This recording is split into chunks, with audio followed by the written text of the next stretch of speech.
श्री गजानन विजय ग्रंथ अध्याय 3. जय जय अवलिया गजानना, हे नरदेहाधारी नारायणा. अविनाश रूपा आनंद घना, परात्परा जगतपते. श्री गणेशाय नमः. जय जय सच्चिदानंद श्रीहरी, कृपा करावी लवकरी. तुम्ही पदनतानाच्या वरी, कधी न कठोर झालात. तू करुणेचा सागर, तू दीनजनांचे माहेर. तू भक्तांची साचार, कल्पतरू वा चिंतामणी. ऐसा तुझा अगाध महिमा, संत गाती राघव रामा. दास गुणुसी पुरुषोत्तमा, पावा वेळ करू नका. असो बंकट लाला घरी, राहते झाले साक्षात्कारी. दिन दुबळ्यांचे कैवारी, श्री गजानन महाराज. लांब लांबुनी भक्त येती, समर्था ते वंदिती. मधु ते माशा जमती, न लगे करणे आमंत्रण. एके दिनी काय झाले, ते आता सांगतो वहिले. महाराज होते बसलेले निजासनी आनंदात. ती प्रभातीची होती वेळा, प्राची प्रांत ताम्र झाला. पक्षी किलकिलाटाला, करू लागले वृक्षावर. कुक्कुटाचे होती स्वन, मंद शीत आहे पवन. वृद्ध करीती नामस्मरण, शय्येवरी बसोनिया. उदयाचली नारायण, हे पाहे हर्षे करून. तेने तम पलायन, करू लागला कंदरीसी. परम भाविक सुवासिनी, रत संडास सामार्जनी. वत्स धेनुस पाहुनी, तोडू लागली चऱ्हाटे. ऐशा त्या रम्य वेळेस, एक साधू शेगावास. येता झाला दर्शनास, श्री गजानन साधूंच्या. तो भिकारी गोसावी, मान मान्यता त्याची राहावी. कोठोनिया सांग बरवी, श्रीमंतांच्या मंडळीत. भगवी चिंदी डोक्यास, झोळी वाम बगलेस. होती एक नेसण्यास, फाटकीची लंगोटी. मृगाजिनाचा गुंडाळा, पाठीवर होता भला. ऐसा गोसावी बैसला, कोपऱ्यात एकीकडे. दर्शनासी भीड फार, होऊ लागली साचार. अशा स्थितीत मिळणार सवड कशी त्या गोसाव्यास. तो ठाईच बैसोनी, करू लागला चिंतन. म्हणे समर्थांचे चरण, दृष्टी पडणे कठीण मला. समर्थांचा लौकिक भला, मी काशीत ऐकला. आवडीने नवस केला, भांग स्वामी सारपिण्याचा. तो मम हेतू मनात, जिरून जाया पाहेथ. या श्रीमान मंडळीत, माझ्या नवसास कोण पुसे. गांजाचे नाव काढिता, लोकमजला देतील लाथा. मी तो आलो फेडण्याकरिता, नवस गांजाचा शेगावी. माझ्या नवसाची ती मात, सांगू करी कवनाप्रत. येथे एकही ना दिसत, प्रेमी या शांभिवीचा. जी वस्तू ज्या आवडे खरी, तिचाच तो नवस करी. आणि मानी सर्वतोपरी, हीच वस्तू उत्तम. ऐसे नाना विचार, गोसावे करी साचार. झाला होता परमातुर, दर्शन घ्याया समर्थांचे. ते त्यांचे मनोगत, जाणते झाले समर्थ. बोलते झाले इतराप्रत, आना काशीचा गोसावी. तो पहा त्या कोपऱ्याला, आहे बिचारा दडून बसला. हे ऐकता आनंद झाला, गोसाव्याला परमावधी. आणि बोलला मनात, त्रिकाल यज्ञ हेच खरे संत. मी जे बोललो मनात, ते सर्व यांनी जाणले. ज्ञानेश्वरीत षष्टाध्यायी, जी गोष्ट कथिली पाही. की स्वर्गलोकीच्या कथा त्याई, समजतात योगीवरा. त्यांचे आले प्रत्यंतर, मला येते साचार. धन्य धन्य हा साधूवर, त्रिकाल तज्ञ महात्मा. न बोलता माझा नवस, जाणतील हे पुण्य पुरुष. त्याचे प्रत्यंतर यावयास, अवधी उरला थोडका. मंडळीनी गोसाव्याला पुढे आणून उभा केला. तो महाराज वदले तयाला, काढ झोळीची पोटळी. ती जी 3 महिनेपर्यंत रक्षण केलीस झोळीत, त्या पोटळीचे आज येत हो देगा पारणी. गोसावी पदी लागला, गहिवर त्यासी दाटला. गडबडा लोळू लागला, बालका परी स्वामी पुढे. महाराज म्हणती गोसाव्यास, पुरे आता उठून बस.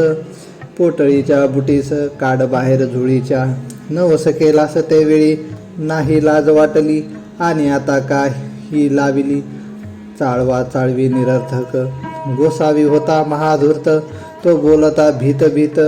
जोडून या दोन्ही हात ऐसे नम्रवाणीने मी बुटी काढितो नवसा फुला फेडितो परी मागणे मागतो एक द्या दिनाला आठवण माझ्या बुटीची नित्य राहावी आपणासाची हीच इच्छा मानसीची आहे ती पूर्ण करा तुम्हा बुटीचे प्रयोजन नाही मी जाणतो पूर्ण परी बालकाची आठवण राह्या या बुटी स्वीकारा भक्ती जी जी इच्छा करीत ती ती ज्ञाता पूर्वीत अंजनीचा वृत्तांत आनामनी आपुल्या अंजनी होती वानरी तिने प्रार्थिला पुरारी की तुम्ही यावे माझ्या उदरी वानर होऊन शंकरा ते हराने मानिले महारुद्र पोटी आले अंजनीचे पुरविले मनोरथ चंद्रमौळीनी ते शंकरा कारण आडना आले वानरपण तेवी माझ्या बुटीची आठवण राहाया तिथे स्वीकारा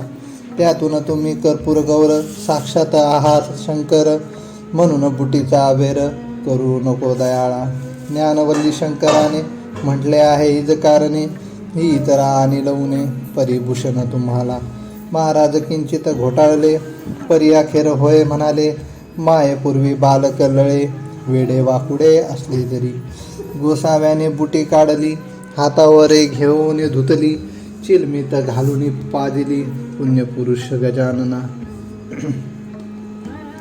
ऐसा बुटीचा वृत्तांत कथिला असे कारणासहित तो आणून ध्यानात विचार करणे प्रत्येकी काही दिवस राहून गेला गोसावी निघून आपणा धन्य मानून रामेश्वरा कारणे ऐसी गांजाची पडली प्रथा ते ठाई तत्वता परिव्यासनाधीनता न चाली समर्थांते पद्मपत्राची परी ते अलिप्त होते निर्धारी नये कोणास त्याची सरी खरेच अति थोरते वेदस्वराचा स्खलित उदात्त अनुदात्त स्वरासहित कधी म्हणाव्या मुखी सत्य कधी त्याचे नाव नसे वेदाक्षरे पडता श्रवणी साशंक भावे वैदिकांनी याच एका अनुमाने गजानन होते ब्राह्मण कधी गवया समान अन्य रागातून एकाच पदाते गाऊन दाखवावे निजलिले चंदन चावल बेलकी पतिया प्रेम भारी या पदा ठाया ते आनंदात येऊन या पर्चावरी म्हणावे कधी गणगणांचे भजन कधी धरावे नुसते मौन कधी राहावे पडून शय्यवरे निचेष्टित कधी वागावे पिशापरी कधी भटकावे कांतारी कधी शिरावे जाऊनी घरी एखाद्याच्या अवचित असो त्या शेगावात जानराव देशमुख विख्यात होता त्याचा प्राणांत व्हावयाचा समय आला व्याधी शरीरी बळावली शक्ती पार निघून गेली प्रयत्नांची कमाल केली वैद्यांनी ती आपुल्या नाडी पाहून अखेर आपता कळविला समाचार प्रसंग आहे कठीण फार नसे आशा वाचण्याची आम्ही प्रयत्न केले अति परियश न आले तिळरती यांना आता घोंगड्यावरती काढून ठेवा हेच बरे ते एकता अवघे आप्त दुःख करीती अत्यंत जाण रावा आम्हाप्रत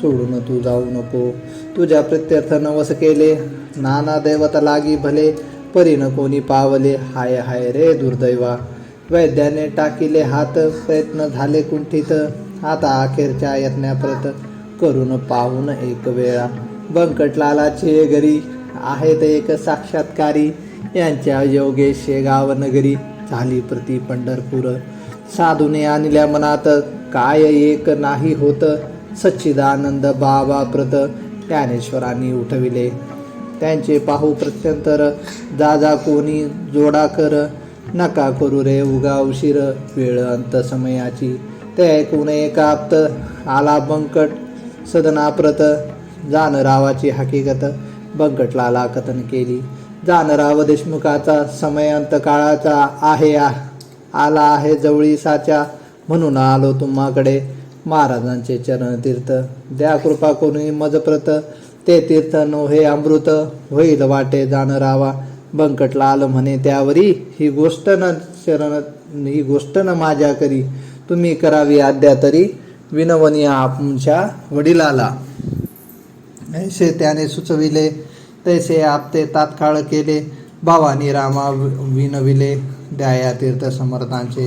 भावानी राम सज्जन होता मनाचा दयाळू पूर्ण. दुसऱ्याचे दुःख ऐकून सज्जनतेच विव्हळ होती.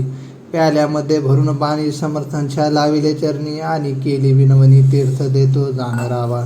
समर्थे तुकविली मान तीर्थ पाजिले नेऊन जाणरावा. कारण घर घर घशांची बंद झाली. हात हलवू लागला किंचित डोळा उघडला उतार पडू लागला. तीर्थ प्रभावे देशमुखासी तो पाहता प्रकार. आनंदले नारी नर सत्पुरुषाचा अधिकार आला कळून सर्वांशी. मग औषधी बंद केली तीर्थी भिस्ती ठेवली. ज्या योगे लाभती झाली आरोग्यता जाणरावा. 8 दिवसा माजारी जाणरावा झाला पहिल्या परी. भावानी रामाच्या घरी आला दर्शना समर्थांच्या. पहा संतांचे चरण तीर्थ साधनात झाले अमृत. संतनत साक्षात देव कलियुगाचे. येथे एक ऐशी शंका उत्थान पावे सहज देखा. श्री गजानना सारिखा संत होता शेगावी. मग तो तेथे असताना गेले न पाहिजे कोणी जाना. यमाजी पंथाची आसरना परी हाच आहे कुतर्क. संत मृत्यूना टाळीती निसर्गाप्रमाणे वागती. परी संकटाते वारिती अंगातूक असल्यास ते. सच्चिदानंद बाबासी ज्ञानेशे उठविले नेवाशासी. परी ते अखेर आळंदीसी देह ठेविते झाले हो. याचे रहस्य इतुकेची आहे ते गंडांतर टाळीती पाहे. ते टाळणे काहीच नोहे अशक्य संत पुरुषाला. मृत्यूचे 3 प्रकार आहेत जगी साचार. त्याची नावे क्रमवार देतो तुम्हा कारणे. आध्यात्मिक अधिभौतिक आणि तिसरा तो अधिदैविक. त्या तिघा माझी बलिष्ठ देख. आध्यात्मिक मृत्यू असे अधिभौतिकाची तयारी कृपाथ्याने होते खरी. नाना प्रकारच्या शरीरी व्याधी निर्माण होतात. ज्यांचा जोर झाल्यावर मृत्यू येतो अखेर. त्या मृत्यूचा परिहार करिता येतो औषधीने. मात्र औषधी देणारा शास्त्रज्ञ असला पाहिजे पुरा. औषधीचा पसारा आहे अवगत जयासी. ऐसे वैद्य भेटल्यास अधिभौतिकाचा होय नाश. तैसे अधिदैविकास नवस सायास घालविती. हे गंडांतर रूपाचे मृत्यू 2 प्रकारचे. भौतिक आणि दैविक साचे हे आहेत ख्यात जगी. मृत्यू जो का आध्यात्मिक जो कवनाच्याने न टळे देख. पहा अर्जुनाचा बालक कृष्णा समक्ष पडला रणी. तैसा जाणरावाचा मृत्यू गंडांतर स्वरूपाचा होता तो टाळीला साचा. समर्थतेच देवोनिया म्हणजे गंडांतर कारण. निवारिती साधू चरण तेच आले घडून शेगाव माझारी. काही मृत्यू नवसानी टाळीता येती याजनी. परी तो नवस श्रद्धेनी केला पाहिजे विबुध हो. श्रद्धा पूर्ण झाल्यावरी तीच मृत्यू टाळी खरी. श्रद्धाचं अवघ्या माझारी सर्व बाजूनी श्रेष्ठ असे. चरण तीर्थ साधूंचे तेही टाळी मृत्यू साचे. वरील 2 प्रकारचे परी तो साधू पाहिजे. साधू असल्या वेशधारी ऐशी न होय गोष्ट खरी. माती न होय कस्तुरी हे ध्यानी असू द्या. षडविकार धुतल्या विना अंगी साधुत्व येईना. आणि साधुविन होईना कृत्य केव्हाही. म्हणून बहुरूप्या कारण जपणे आहे अवश्य जाण. उगीच पाहून पिवळे पण सोने पितळेस मानू नका. गजानन नव्हते वेशधारी ते पूर्ण साक्षात्कारी. म्हणून तीर्थाने झाली बरी व्याधी जाणरावाची. देशमुख बरा झाल्यावर भंडारा घातीला थोर. साधू प्रित्यर्थ साचार बंकटलालाची घरी. तीर्थे देशमुख बरा झाला परी स्वामीशी पेच पडला. त्यांनी मनाशी विचार केला तो ऐका येणे रती. कडकपणा धरल्याविना ही उपाधी टळेना. स्वार्थ साधू प्रापंचिकांना साधुत्वाची चाड नसे. त्या दिवसापासून आणू लागले अवसान. स्वामी महाराज दयाघन वारमार्गी कडक झाले. हा त्यांचा कडकपणा असह्य झाला इतरांना. परी त्यांच्या भक्तांना काही न त्याचे वाटले.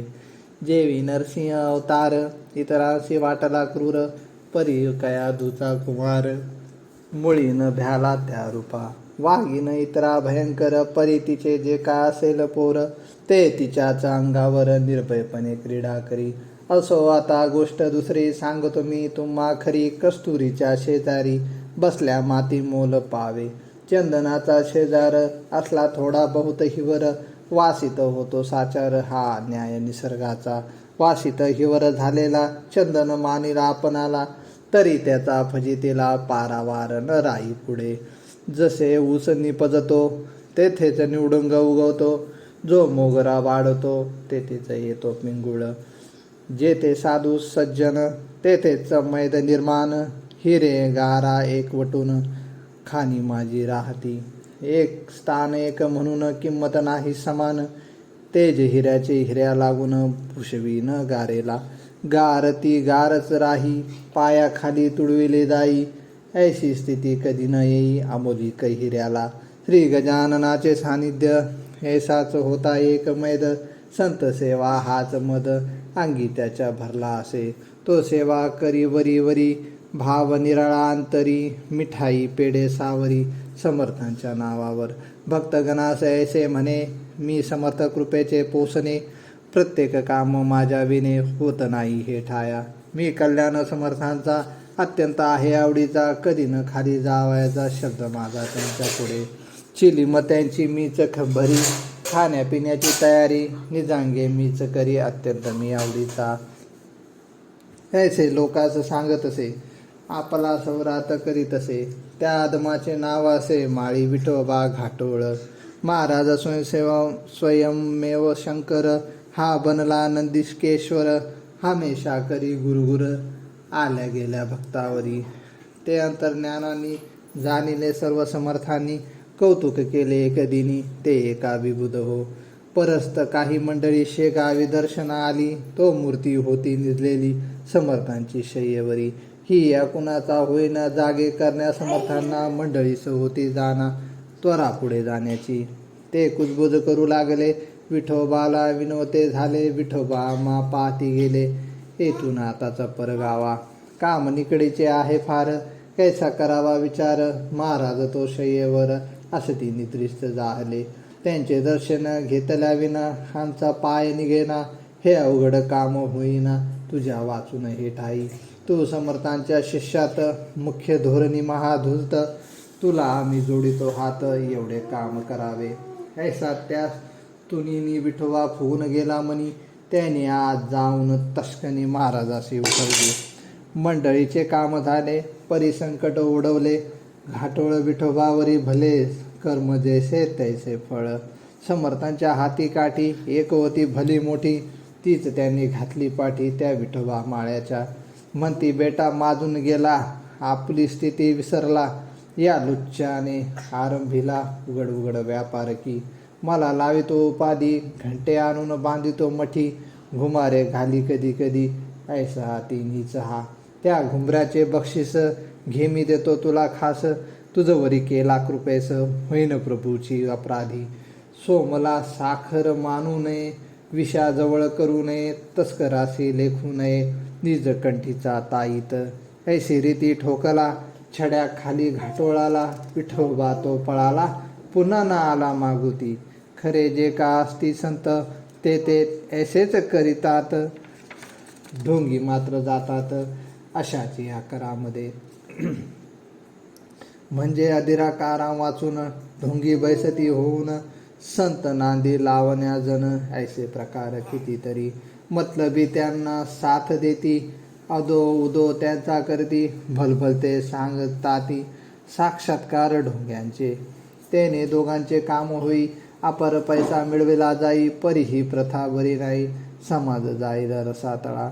खरे जे का असती संत ईश्वराचे निसीम भक्त. त्यांना न मुळी आवडत सानिध्य या त्या षंडांचे.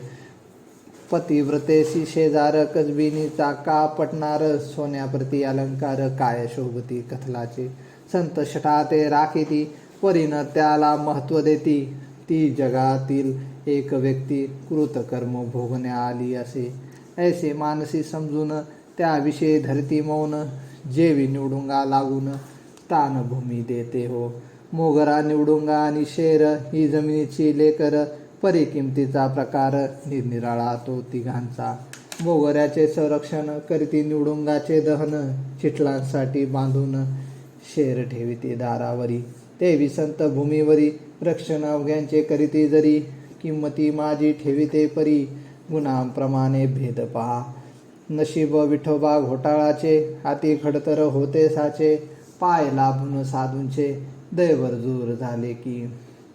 जरी तो ना ढोंग करिता, तरी योग्य ते प्रती चढता, संतांची ती योग्यता त्याने मुळीना जाणली. कल्पवृक्षाच्या तळवटी, बसवी इच्छिली गारगोटी, वा मागितली करवंटी. कामधेनू पासून ऐसे न कोणी करावे, संतापाशी राहून बरवे, तेथे विचार ठेवावे.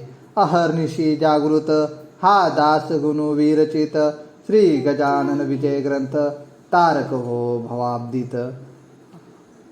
अवघ्या भाविका कारणे, श्री हरी परमनमस्तु. शुभम भवतु इति श्री गजानन विजय ग्रंथ तृतीयोध्याय समाप्त. श्री गजानन महाराज की जय.